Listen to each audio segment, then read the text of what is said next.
Cade's breathing faltered as he stared into Callie's gorgeous copper-colored eyes.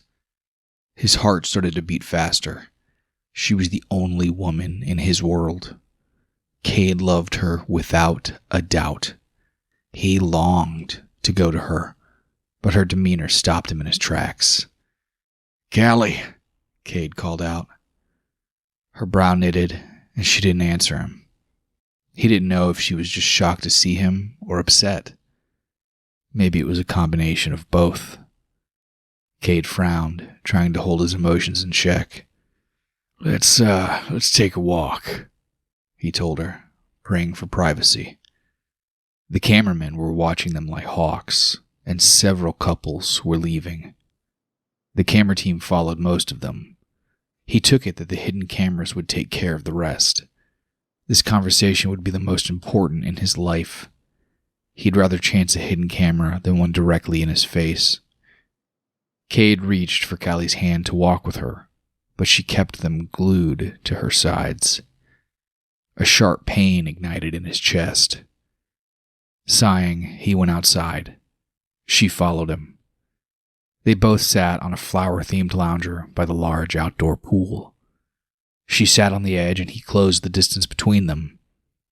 Cade was on pins and needles, terrified by how this conversation would go. Their relationship hung in the balance. They only had a few days to work things out. This was going to be more difficult than he had thought if she couldn't even look him in the eye. The ocean seemed more interesting to her. Unable to stand the awkwardness or raging silence any longer, Cade said, "Callie, please, can't you even look at me?"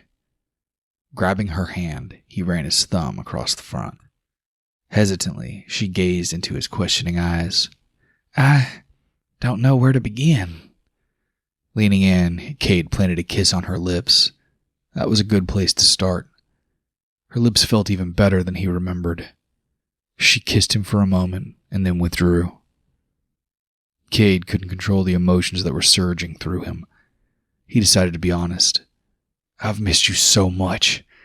I've been angry, confused. None of that matters now. After seeing you in the flesh, God, I love you so much." Any lingering uncertainty he'd had vanished. He only wanted to clear the air, forgive each other, and move forward. Cade was beginning to panic. She still hadn't replied. "Say something, Callie. You're scaring me." Her eyes watered. "We have a lot to discuss." He knew that they'd have to weather through the storm before they could return to the good. "You're right. We have the rest of our lives to make things right with each other. Don't you still want to be with me?"